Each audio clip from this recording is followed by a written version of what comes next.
thanks very much. And I'd like to say welcome to everyone who's joined this, and thank you very much for joining this webinar on the Soy Toolkit, tools and resources for companies to meet commitments on responsible soy sourcing. I can see we're already up to 55 people here and going up all the time, so that's a great turnout. We really appreciate your time and interest in this. I'm going to start with a few pieces of housekeeping and just some bits of information for you. First of all, we're recording the webinar and it'll be available on the Soy Toolkit website after the webinar finishes. We've got a simultaneous translation available, and we've got interpretation between Portuguese and English. We're going to have two speakers presenting in Portuguese and myself are one of the speakers in English. So if you want to, first of all, go to the bottom of your screen and click on the language there in interpretation. If you click on the interpretation button and then click on the language that you want to hear and stay in that room, you'll get a simultaneous translation throughout the webinar. We've got hopefully some time for some questions and answers at the end of the webinar. So if you have questions for any of the panelists, please put them into the Q&A box. You can do it in English or in Portuguese, and we'll try to get through some of those at the end of the webinar. So that's it for housekeeping. And I just want to say a great thank you to our panelists for joining us today.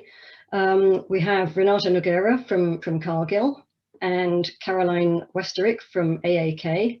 And we also have Gianni Lino from Proforest, who will be talking about introducing the Soy Toolkit.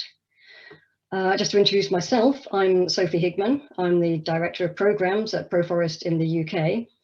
And I work with all our long-term and grant-funded programs across Proforest, and one of those is the Soy Toolkit. We work across many different countries. Proforest is an organization that works through offices in 8 different countries, including Brazil, but also other countries in Latin America, Southeast Asia, Africa, and Europe. So a bit of an introduction to Proforest. We work with responsible sourcing and production of agricultural commodities, including soy. And we work with supply chain companies, landscape and sectoral initiatives. We work with governments. We work with civil society across a whole range of stakeholders in order to support more responsible sourcing and production of commodities. And we do this in 3 different ways. We support companies to improve sourcing and production practices. We also support collaborative initiatives between companies and other stakeholders, and between governments, civil society, communities, and companies. And we provide capacity building and provide tools and methods to sort of underpin the responsible sourcing and production improvements that we're seeking to support. And the Soy Toolkit fits into really all of those ways of working that we have.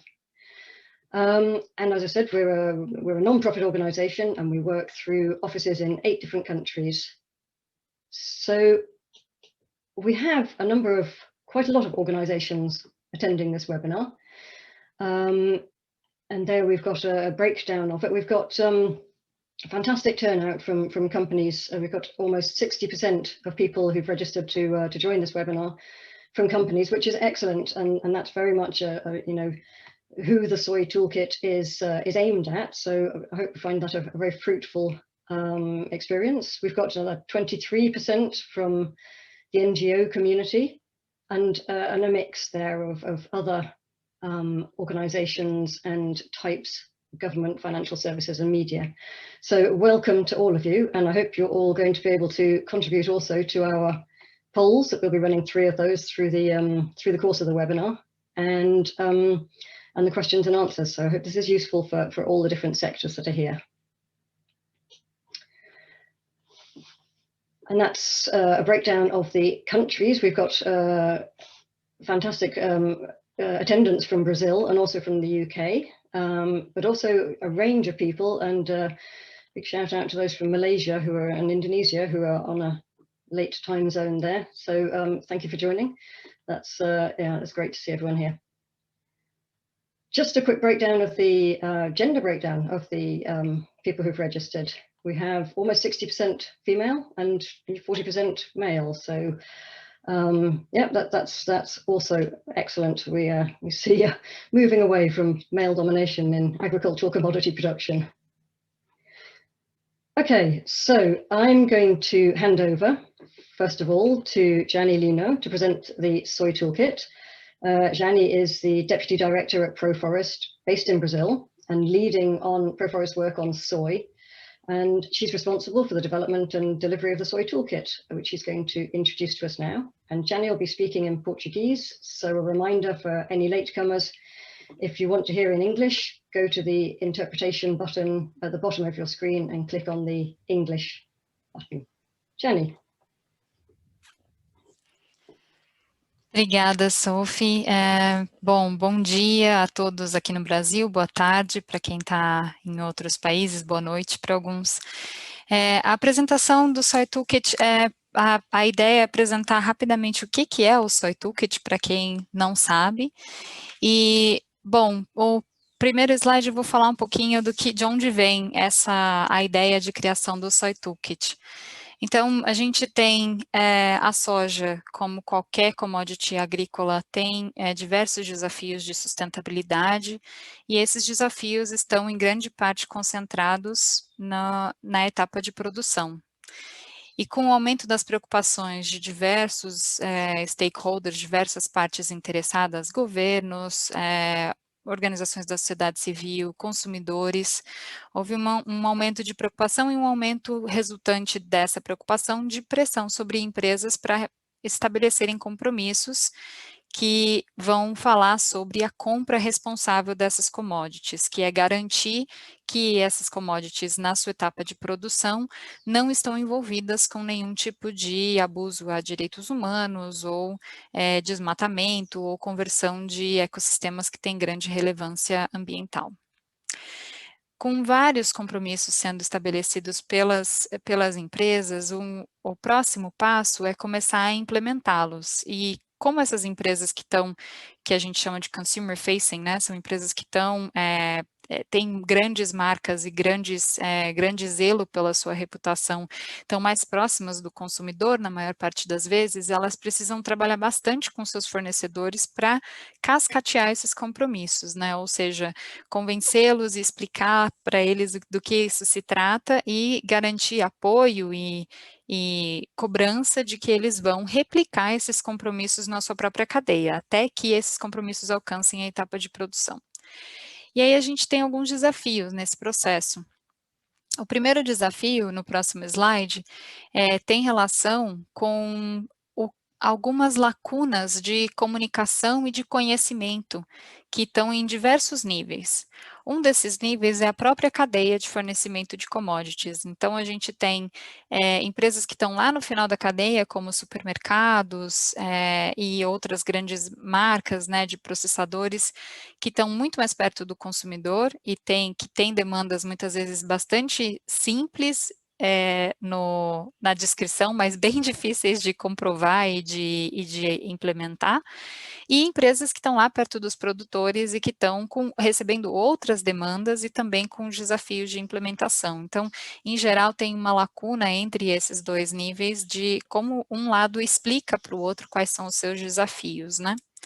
Um outro nível de desafio é dentro das próprias empresas. Então, empresas globais que têm sedes em países na Europa, nos Estados Unidos, em outros países do norte, que não necessariamente estão associadas com a produção dessas commodities, não estão nessas mesmas geografias, também tem bastante desafios de conseguir aterrissar os seus compromissos e na discussão com os escritórios locais, entender qual é o desafio real de implementação na prática.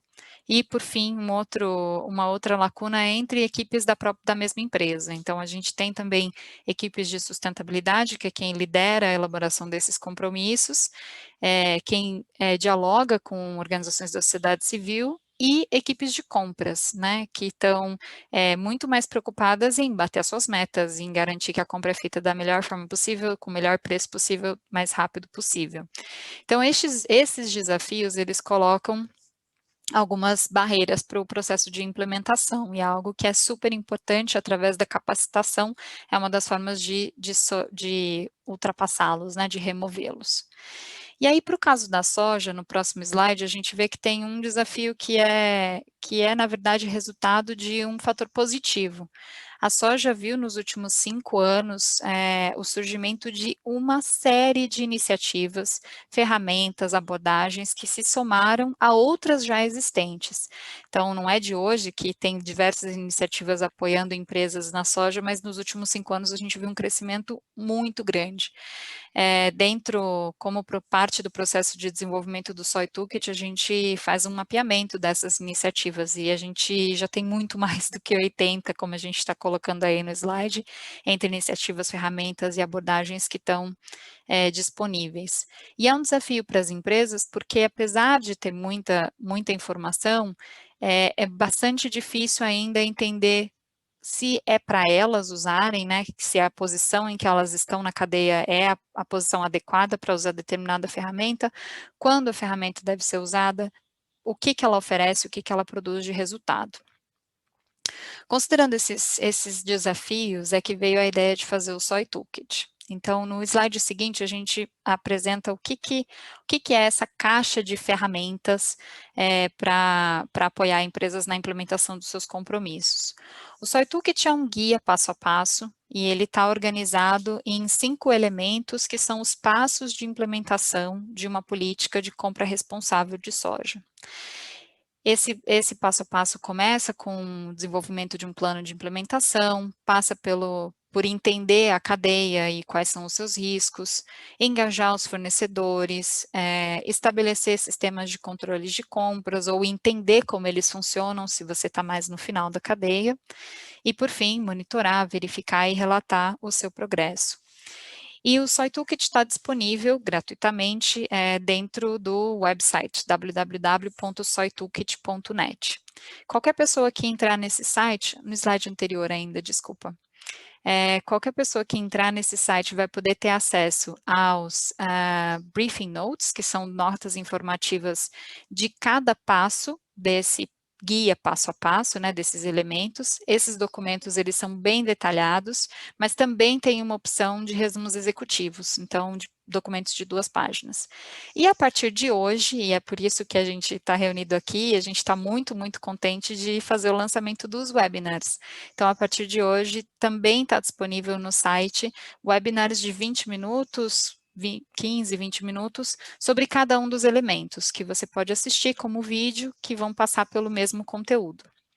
A gente tem também no site outros conteúdos que vão tratar de questões que são transversais, como, por exemplo, questões de gênero na cadeia da soja, engajamento em iniciativas na escala da paisagem, cálculo de pegada de soja para empresas que compram produtos de origem animal, onde a soja é usada como ração, e mais outros materiais, mas realmente eu encorajo todos aqui a entrarem no site, conhecerem os materiais, conhecerem o Toolkit.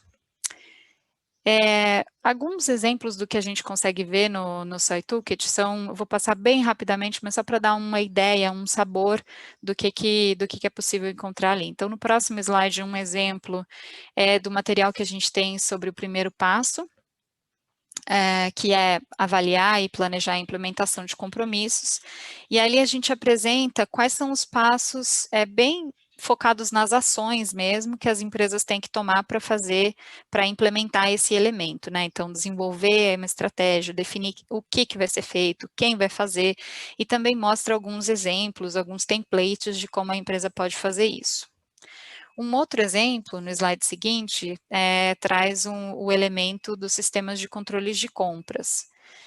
E aqui a gente explica, por exemplo, para empresas que estão mais no final da cadeia, o que é a moratória da soja na Amazônia, como que ela funciona, e também quais são as recomendações do Accountability Framework, e também do CFA, que é uma iniciativa de colaboração para florestas e agriculturas, que vai falar dos passos e das recomendações para estabelecer um sistema de controle de compras. Então, o Soy Toolkit tenta ligar com essas referências também que estão disponíveis para o setor. E, por fim, a gente tem um exemplo de um outro passo que vai trazer num tema transversal, exemplos de empresas, né? Então, isso é outra coisa que a gente traz no Soy Toolkit também, que é como empresas estão resolvendo essa questão. Então, aqui, no caso, é o exemplo do McDonald's resolvendo uma questão de cálculo de pegada de soja dentro dos seus produtos de origem animal. Bom, para terminar, o último slide é só reforçando esse convite de entrar no site do Soy Toolkit, e ali o Soy Toolkit, é importante dizer, ele pode ser usado por diversos atores, o foco principal dele são as empresas, mas é claro que qualquer organização que trabalha com empresas e que visa a compra responsável vai conseguir encontrar muita coisa útil no Soy Toolkit também, justamente para esse apoio, investidores, organizações da sociedade civil, academia, é um guia de passo a passo mesmo. Ele pode ser usado tanto para conscientizar a equipe dentro de uma empresa sobre o que são os desafios de implementação e como resolvê-los, como também pode ser usado para um objetivo específico. Então, uma empresa que tem uma dúvida específica sobre análise de risco, por exemplo, pode pegar lá o briefing note, a nota informativa, e olhar para esse conteúdo em contexto. E a gente tem última coisa para dizer, e aí eu completo a minha fala, só lembrando que o Soy Toolkit ele é oferecido de forma gratuita, não tem nenhuma vinculação de contratação, de nada, e ele é financiado pelo Good Growth Partnership, Parceria para o Bom Desenvolvimento, através do WWF e do GEF, do Global Environment Fund. Obrigada, Sophie, obrigada a todos.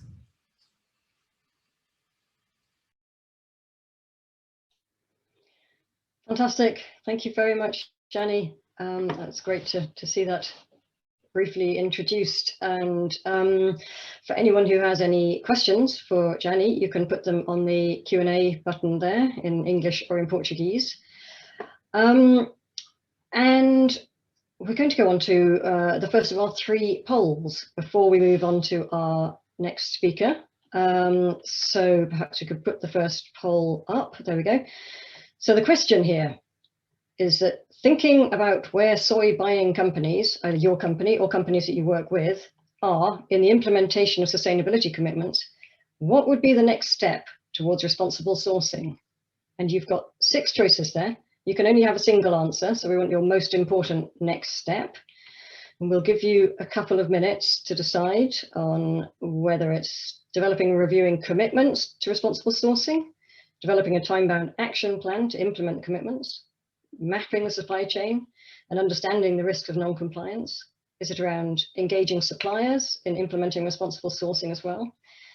Embedding responsible sourcing in purchasing decisions? Or is it about monitoring, verifying and reporting on implementation?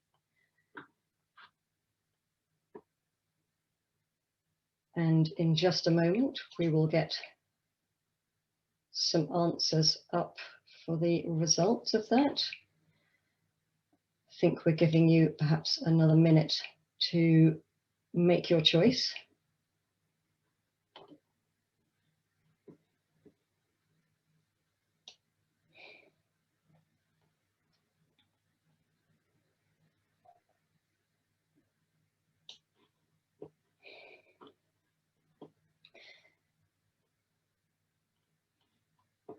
Perhaps while we're waiting. Oh, we know there. Okay, so we have a result from that poll. That's interesting that we have the majority, 33%, feel the most important next step towards responsible sourcing is to engage suppliers in implementing responsible sourcing as well. So that's moving outside of the immediate within your own company and thinking about how do you engage suppliers, how do you talk to them, how do you share commitments, and how do you make sure that those are the same kind of systems are being implemented through suppliers as well as through own operations. And it's a close second there around mapping the supply chain and understanding the risks of non-compliance.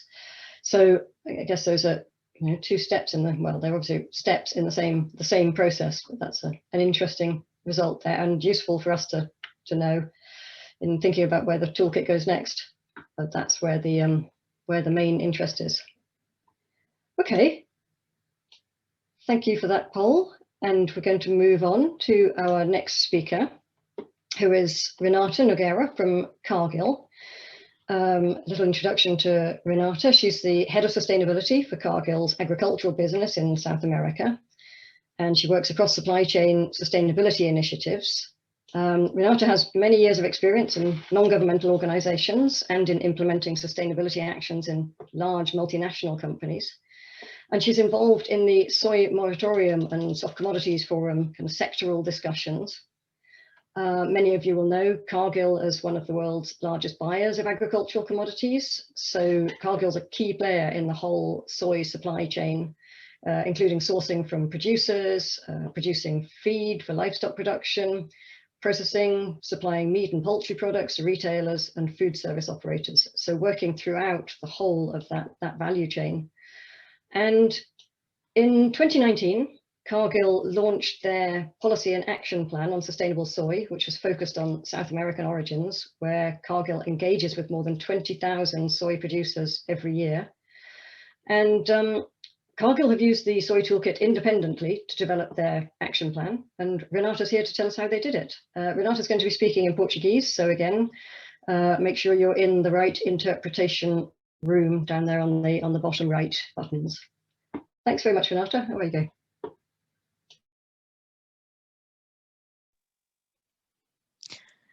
Obrigada, Sophie. Olá a todos. Inicialmente, eu gostaria de falar que é um enorme prazer estar aqui com vocês e agradecer à Proforce por nos convidar a estar aqui hoje, compartilhando um pouco da nossa experiência e também aprendendo nesse diálogo. Bom, como alguns de vocês já sabem, a Cargill assumiu um compromisso de transformar as suas cadeias de fornecimento de produtos agrícolas ao redor do mundo para que sejam livres de conversão de vegetação nativa em 2030.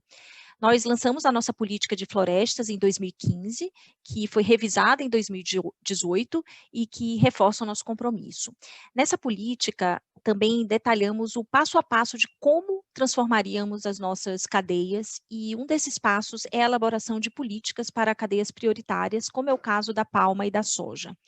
Considerando a importância ambiental dos biomas da América do Sul e a importância da produção da soja da região para o abastecimento da demanda global, em 2019, como a Sophie comentou, nós lançamos uma política específica para a soja originada na América do Sul. Esta é uma política que endereça os desafios regionais, mas em consonância com a nossa política de florestas lançada lá em 2015. A política de florestas e de soja da América do Sul trazem o nosso compromisso, a nossa meta, onde que a gente quer chegar. Em 2019, lançamos também um plano de ação para a América do Sul, detalhando o caminho que precisávamos seguir para alcançar esses objetivos. O nosso plano traz ações concretas do que temos que fazer e foi desenvolvido com a participação de várias áreas da Cargill, né? Então, o jurídico, a área de sustentabilidade, os times comerciais, a controladoria e também o time de geoprocessamento que a gente tem aqui na Cargill.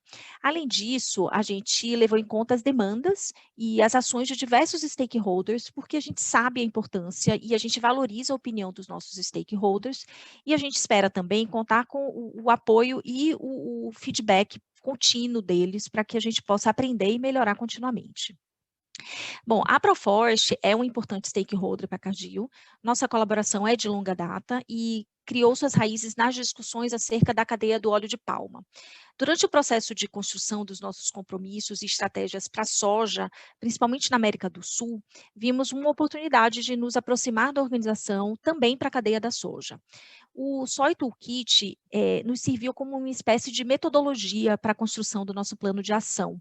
Os 5 elementos citados no Soy Toolkit nos ajudaram a estruturar um plano de ação capaz de trazer impacto. Nós já sabíamos a nossa meta final e a gente precisava pensar num plano de ação e como a gente ia implementar ele. Para isso, é essencial compreender os riscos da nossa cadeia de fornecimento, que é o primeiro elemento do Soy Toolkit. O segundo, e que para nós é essencial, e que ficou claro aqui na pesquisa que foi feita, a sua importância, é o engajamento com fornecedores. Transformar cadeias para que elas sejam livres de desmatamento e que sejam mais sustentáveis, significa influenciar produtores rurais, influenciar a decisão deles, e para isso o engajamento é chave. A gente precisa ouvir e junto com eles pensar o que a gente precisa mudar e como a gente precisa mudar. No final do dia, é o produtor quem decide o que, como e onde plantar. É preciso destacar aqui que se trata de uma escuta que busca o diálogo e a construção coletiva. Já sabemos os pontos de divergência, mas os pontos de sinergia quais são? Este deve ser o foco de todos os atores que, como a Cargill, buscam a transformação no campo. É comum que em rodas de discussão, multi-stakeholders, cada um coloque o seu ponto e não dê abertura para ouvir ativamente o outro e considerar seus pontos para a construção conjunta de uma ação. Precisamos superar isso e encontrar formas efetivas de diálogo e construção coletiva. Só assim a gente vai ter um engajamento de fato dos produtores rurais. Levando em conta a nossa realidade na Cargill, a gente substituiu o terceiro elemento que fala em estabelecimento de um sistema de controle para compras por implementação de ações de alavancagem em parcerias transformacionais, já que a gente sabia da necessidade de criarmos uma transformação setorial por meio de colaboração e parcerias. Não que não tenhamos um sistema de compras robusto, sim, temos. Temos procedimentos, temos ferramentas que garantem a legalidade e também o alinhamento da nossa cadeia de fornecimento aos compromissos setoriais, como a moratória da soja, por exemplo. Porém, entendemos que faria mais sentido focar agora nas questões de ações e parcerias, mas nada disso está escrito em pedra e a gente revê continuamente a nossa estratégia. Com relação ao quarto elemento, que é monitorar, verificar e relatar, semestralmente reportamos o nosso progresso e temos percebido o quanto foi importante termos estruturado o nosso plano de ação baseado nesses elementos propostos no Toolkit da Proforce. Por meio dele, a gente organiza melhor a nossa estratégia de forma a construir, de fato, uma cadeia rastreável e cada vez mais sustentável. No nosso último relatório de progresso, que aproveito aqui para convidá-los a ler e a acessar o nosso site cargill.com, nós reportamos uma série de números importantes para serem monitorados pela Cargill. Então, por exemplo, a porcentagem de fornecedores diretos e indiretos em cada um dos países da América do Sul onde a gente atua, a porcentagem de fornecedores que a Cargill já consegue mapear com um ponto georreferenciado, a porcentagem de fornecedores que a Cargill já consegue mapear com um polígono, né, mostrando ali os limites da fazenda, a porcentagem de fornecedores que já estão mapeados com apenas um ponto georreferenciado, e para nós, uma das coisas mais relevantes que está sendo reportado pela Cargill semestralmente é o volume que a gente estima que hoje já é livre de desmatamento e conversão.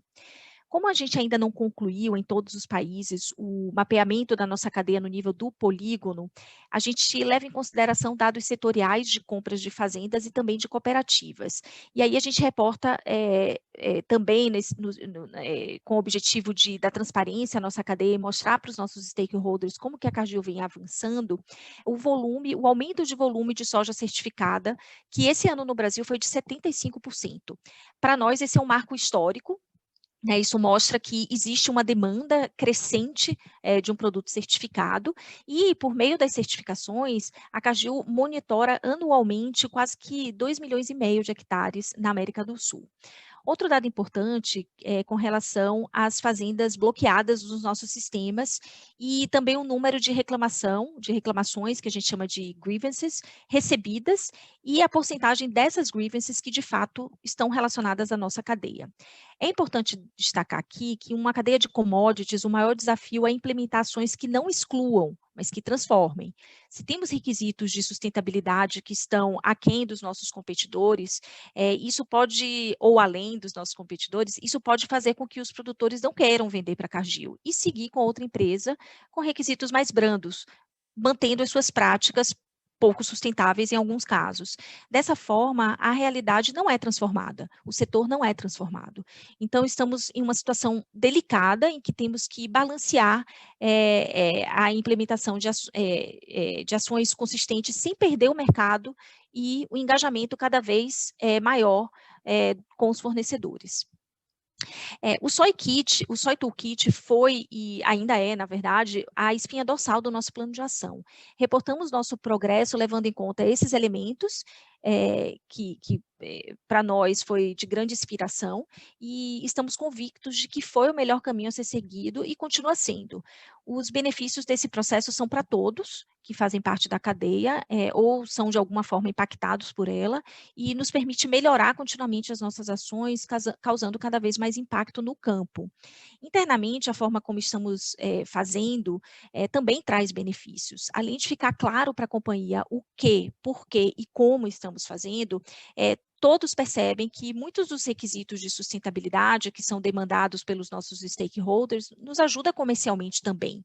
Por exemplo, a questão da rastreabilidade do produto ajuda a Cargill nas questões relacionadas à sustentabilidade, mas também a planejar melhor os seus fluxos, calcular com mais acuracidade os fretes e muitas outras coisas. Recomendo aqui fortemente que o setor privado busque fazer esses links internos para que todas as áreas percebam o valor da sustentabilidade e sejam aliados. Tudo isso faz com que a cultura de sustentabilidade seja criada dentro das empresas e elas sejam, de fato, sustentáveis. Obviamente que tudo isso depende do nível de maturidade que a empresa está com relação ao tema. A Cargill atua com esse tema desde o começo dos anos 2000 e isso já está enraizado em nossa cultura e em nosso propósito. A gente desenvolve treinamentos contínuos sobre sustentabilidade para toda a companhia, incluindo a liderança. Esse tema, inclusive, faz parte das reuniões comerciais da liderança na região e globalmente também. Acho que a gente já passou daquela etapa de negação e busca de convencimento de pessoas. A gente está em uma fase construtiva de, junto com diversas áreas e negócios, buscarmos soluções para os desafios que temos pela frente. É preciso saber lidar com o dilema e balancear as demandas de diferentes stakeholders. Avaliar e planejar a implementação do nosso plano de ação é outro elemento do toolkit que a Cargill tem considerado. Avaliamos as nossas ações e as planejamos anualmente, considerando os riscos da nossa cadeia, o engajamento com os produtores e as parcerias e ações que, potencializadas, vão acelerar o alcance da nossa meta final de acabar com o desmatamento nas nossas cadeias globais. Eu paro por aqui e estou aberta a questionamentos e comentários.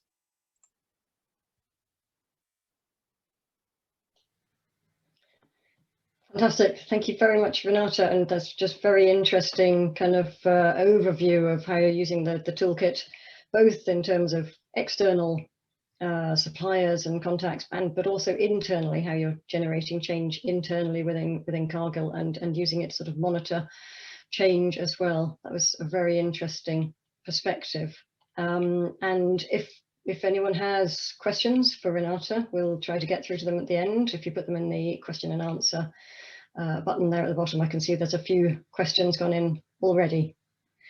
So thank you very much again, Renata. And moving on, we have another poll coming up, which will appear any moment now. And the second poll, there we go. So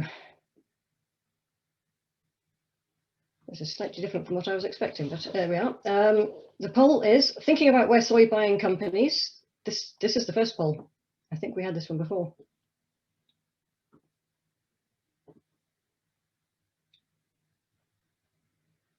Maybe we've only got one poll and we're just going to ask you 3 times and see if you change. There we go.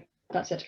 Thank you. To advance the implementation of commitments on responsible sourcing of soy, where should capacity building focus? And you can have as many as you like of these 7 options. Should we be focusing around senior management in companies, procurement teams in companies, sustainability teams in companies, other teams in companies? Should we be focusing on producers, investors, or partners? So I suppose part of that is thinking about, is it around internally within the company that capacity building is most important to advance implementation, or externally? And I guess we'll give that perhaps another few seconds for people to put in your answers.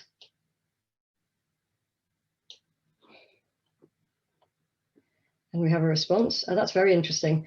So the most important place that we should be focusing on for capacity building is among producers, straight with producers, and followed by procurement teams within companies, and then senior management within companies. So that's two completely different audiences then for capacity building, and very different kinds of capacity building and messages and ways of communicating that are being held up there as being the most important areas of focus. So that's very interesting. Thank you very much for everyone who voted there. Great. So we're going to move on to our next speaker, who is Caroline Westerick. She's from AAK, and Caroline is the Global Manager of Sustainable Oils at AAK. Caroline's been working on responsible raw material supply chains and sustainability in various businesses since 2011. She joined AAK in 2017 to lead on the Global Sustainable Palm Strategy, and now is the Global Sustainable Sourcing Strategy Lead. As many of you will know, AAK specializes in plant-based oils and fats and is located in the middle of the value chain. So AAK source raw materials globally that are processed and refined to supply to the consumer goods industry. And while AAK is a key player in supply chains of palm oil and shea and some other crops, they actually source quite small volumes of soy. But given the sustainability risks in the soy industry, soy was included on their list of key raw materials for sourcing in 2018. And so with some support from ProForest, AAK is using the Soy Toolkit webinars to train internal teams and suppliers on the responsible sourcing steps and to help frame the review of AAK's commitments. So I will pass over to Caroline, who will be speaking in English for us. Thanks very much. Thank you, Sophie, and thank you, ProForest, for hosting this webinar. Really interesting, and also really interesting to hear the tool, but also the different perspectives. I hope that we are able to contribute some of the learnings also to the audience. And as Sophie outlined, yes, indeed, AAK is working on soy, despite the fact that for AAK, it's a relatively small raw material, but we are on an annual basis setting our priorities based on risk assessment and also based on the issues related to the different raw material supply chains. And we do that also together with ProForest already for many years. And since we've been working on palm, and deforestation has been one of the key topics there, we've a few years ago we said, well, we cannot, really work hard on making sure we tackle deforestation in palm. We also need to start working on soy, even though it's a relatively small raw material for us. So we really recognize the importance of starting to work on soy. Our CEO also launched a verified deforestation-free commitment by 2025 for all our forest risk commodities, so to say. He launched that last year in November, so we are really proud that we've also made a public commitment around this. But it even stresses more the importance of having a structured way of working in place across the different businesses worldwide.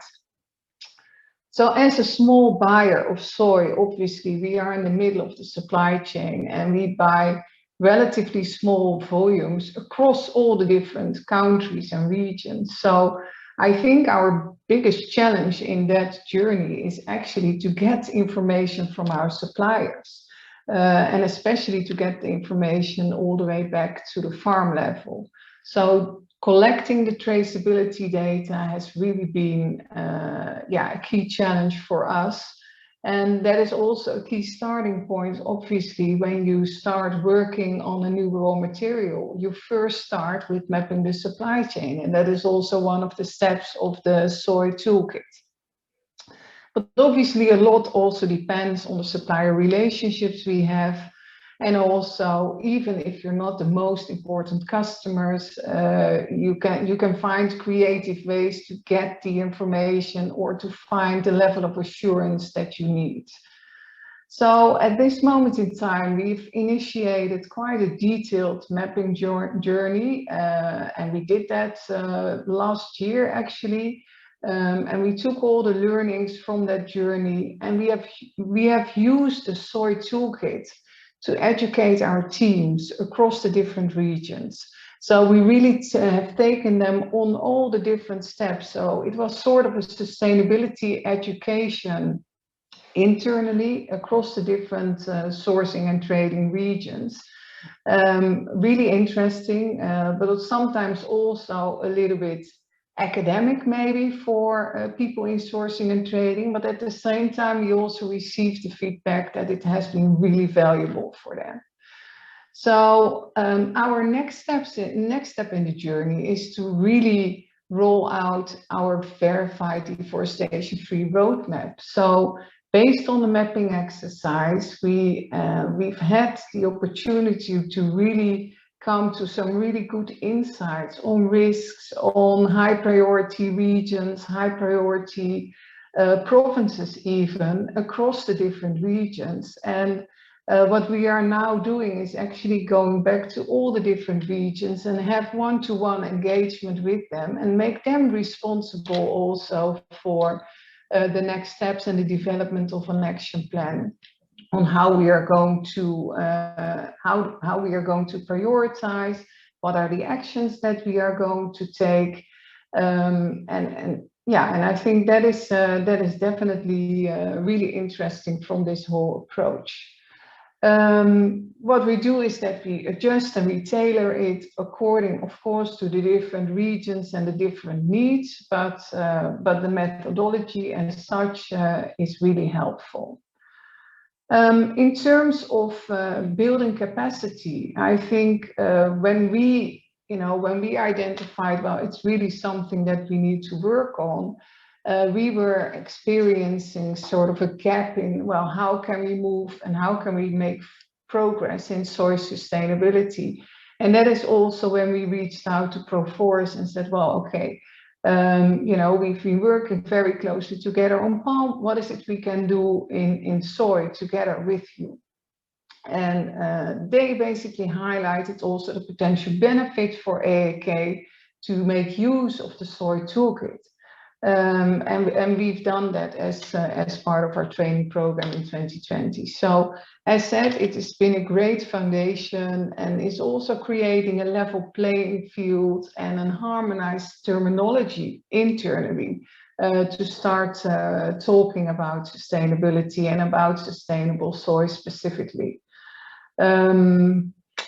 Well, we are using the toolkit, as said, for training, education of our sourcing and trading team, and also, I think what we really liked about the kit was the background tools and especially also the structured way of working. I think that provided a lot of good guidance. We also did an outreach webinar to our suppliers. Some of the suppliers are obviously the biggest suppliers who have been on this journey for a longer period of time, but other suppliers, for them it was relatively new, so we were really pleased to see many different suppliers actually attending these webinars. I think that's also a really positive move. So for AAK, the use of the toolkit is most directly for use by our sustainability team, of course, but also our sourcing and trading colleagues. And we will be using it, of course, in our education and engagement with suppliers, because that is for us, we are really dependent as a small player. We are really dependent on the willingness and the support and the progress of our suppliers. So for that reason, we also see some really good fit with using this toolkit for that. So, but another great idea actually to using it would be to use it for onboarding colleagues on the journey of sustainable sourcing. I think especially the methodology could be is applicable actually across raw materials, not necessary to soy only. And I think that is also the value of this methodology. So what we really like is that it stimulates the thought process and it creates, you know, a joint way of thinking about the development of action plans. It has created a lot of momentum around sustainable soy in the organization. And also we are really eager to drive progress in order to achieve our targets. As mentioned in the beginning, AAK's newly launched purpose, but fits very well with the company, is making better happen. And making better happen is definitely also making better happen in sustainability. And we are driving that. Sustainability is really embedded in the strategy, is really explicit part of what we are focusing on. And yeah, we are really eager to achieve our targets, and especially with regard to deforestation free, of course, related to soy and palm specifically, but also on the other key topics that we have identified as the core priorities. I leave it with that. Hopefully there are some questions for discussions, and yeah, I hope that I have inspired you a little bit about the use of the Soy Toolkit. Thank you. Fantastic. Thank you very much, Caroline. And I think it's interesting, you know, you're using it in quite a different way from Cargill, the Soy Toolkit. And it's very interesting you're picking out the kind of the way you're using the toolkit to kind of bring together, co-develop, develop a language, you know, use the same language, using the same background tools, so that people are all moving in the same direction, and that gives it kind of more momentum by using kind of shared language and shared tools. It's very interesting. And I hope there'll be some more questions on the question and answer for you at the end. We'll have a few minutes. It's going to be very few minutes at this rate. We have a third poll. If you want to put the third poll up.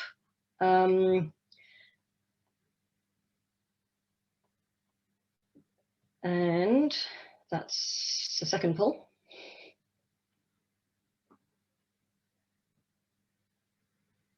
Perfect, thank you. So the question being, to build capacity to implement soy commitments, what format of materials are the most helpful? And you can put down as many as you like out of those 5 options.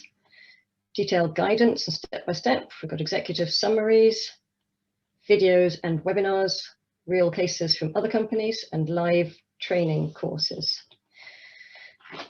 And while you're answering that, I will also mention that the webinars that are being launched today on the Soy Toolkit website are obviously another way for companies to bring in other people, and perhaps less detailed, less in-depth, or less academic than the more larger briefing notes, but they definitely support that kind of bigger set of tools that make up the toolkit.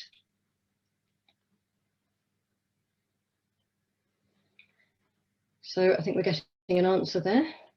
Fantastic, and a clear preference around real cases from other companies. That's also very interesting, that over all the other things, understanding how other companies are already doing this and seeing how that works in practice is very clearly an area of interest for the people on this participating in this webinar. It's really interesting.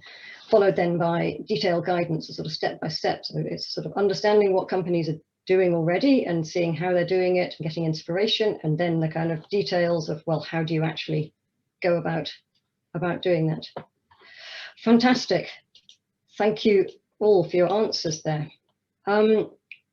So we have a few minutes, maybe about another 5 to 10 minutes to have some questions for our panelists. You can submit them on the question and answer button there. And we've got a few to start off with that have already been coming in. And actually, I'll start with a question to both Renata and to Caroline on what the biggest challenges are when it comes to onboarding suppliers on the sustainability journey. Perhaps we'll start with Renata. And so, yes, what are the biggest challenges when it comes to onboarding your suppliers on the sustainability journey?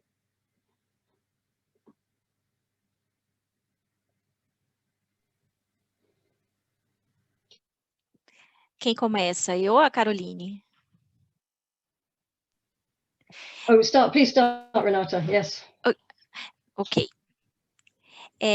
Bom, eu vou falar especificamente no caso do Brasil, né, que a gente vê uma situação extremamente polarizada, né, e para a gente, o que a gente percebe é que o que torna a situação ainda mais polarizada e desengaja o produtor rural em qualquer discussão ou iniciativa focada em sustentabilidade é quando eles percebem que as empresas ou outros atores estão querendo impor critérios que estejam acima da lei brasileira, né? Então, o Brasil, para quem não sabe, tem um Código Florestal, né, que estabelece que dentro de toda a propriedade privada, vegetação nativa precisa ser conservada, né? Então, a vegetação nativa deve coexistir com a produção agrícola e, para o produtor rural, isso é visto como um custo, muitas vezes, né? Então, se a gente estabelece critérios que estão acima do Código Florestal, a gente percebe uma polarização e um desengajamento por parte do produtor,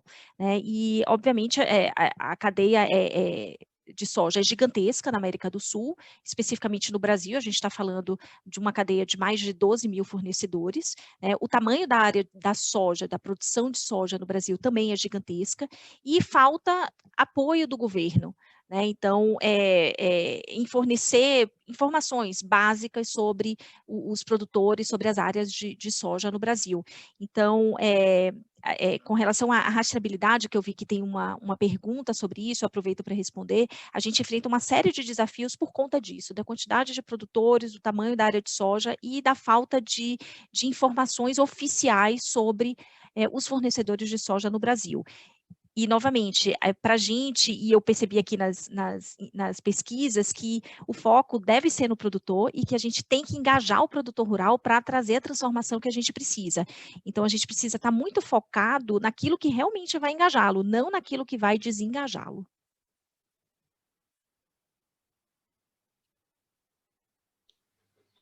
Lovely. Thanks very much, Caroline. I'll hand over to you. Yes, can you hear me? Yeah, I think for us the challenge is that we are mainly buying soybean oil, so that clearly identifies an additional step sort of in the value chain, and it also means that we reach out to suppliers, but in some cases also traders that are collecting those volumes from different suppliers in the supply chain. So I think with every mapping exercise, the moment you start mapping, the moment you realize how complex the reality is. When we started, we had the impression, well, we already have good knowledge, but since our volumes are really spread across the different regions, from India to Colombia to Mexico to North America, but also Europe, you know, the devil is always in the details. So I think the biggest challenge for us is really supplier engagement. There are certain suppliers that are really open to engage, and other suppliers or have already progressed on the journey of sustainability. But there are definitely also suppliers that really need education all the way from the start. So I think that is a big challenge. And in the end, you want to do it together, and we don't want to impose stuff, but we want to make sure that people really realize, you know, it's important. Yes, we can drive progress together, and we believe it's important for them as well. So it's creating that joint sense of urgency, so to say. But Great, thank you very much for that. I've got a question. In fact, I'm going to roll up two questions here together for Jenny about the Soy Toolkit. The first one being, how does it relate to AFI, and is it a tool for operationalizing AFI within the soy supply chain? And the second one, maybe you could just say something about, does it incorporate any social aspects, such as traditional communities? Thanks, Sophie. Yes, I see we don't have a lot of time, so I'm trying to write the answers. I responded those two questions in written, so you can pass to another one if we have time for one more question to Renata and Caroline. We'll try to answer the other questions by email. Thank you so much for all of them. Okay, fantastic. I will do that. I think the next question I would put to, and we've only got maybe 1 minute each, is just about, soy production in Brazil is very centralized with a few suppliers, and do either AAK or Cargill have any kind of thoughts about how you would diversify that, how you would go about doing that, if you thought that that was something you would do? And I'll put that to Caroline to start with.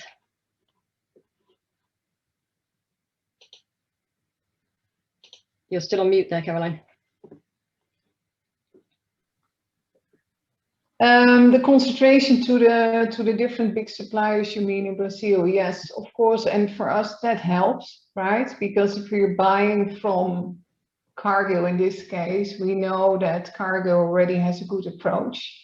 But still, I think the opportunity is there that we try to find, okay, what are the needs of AAK and how can Cargill help us? And maybe we also need to turn it around. What does Cargill already have available? And can we make a more practical use of the fact that they already have that available? Instead of reinventing or re-asking similar type of questions, I think sometimes you need to turn it around and see, well, what is current practice? How are they working on soy sustainability, and how can we leverage that actually to our approach? That's very interesting. Thank you. In 1 minute, Renata, do you want to add to that? Sim, claro. Como eu comentei, né, são a cadeia de fornecedores da Cargill no Brasil tem cerca de 12 mil fornecedores, né? Eu não considero que sejam poucos, acho que são muitos produtores. E acho que existem, sim, grandes produtores, da onde um volume considerável vem para a Cargill, mas existem também produtores médios e pequenos, né? Temos um programa incrível de agricultura familiar, e esse é um tópico extremamente sensível e importante para o Brasil, que precisa do apoio do governo, né? O programa de agricultura familiar que a gente tem hoje no Brasil foi uma iniciativa governamental e, por conta disso, alcançou tanto sucesso. Então, é importante deixar claro que as empresas, o setor privado, sozinho, não vai conseguir resolver todos os desafios que a cadeia da soja tem, né? E por isso a Cargill tem dado tanta ênfase a essa questão das parcerias e das ações setoriais coletivas.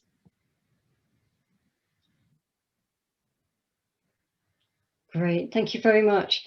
I'm going to wrap up there. We've got about 1 minute left. And just to remind everybody that the Soy Toolkit website, soytoolkit.net, has all these webinars on it, and all the other resources as well. Webinars take about 10 to 20 minutes to look at, but there are other resources, briefing notes, summary reports in English, Portuguese, and in Mandarin, if anybody would like. The webinars are in English.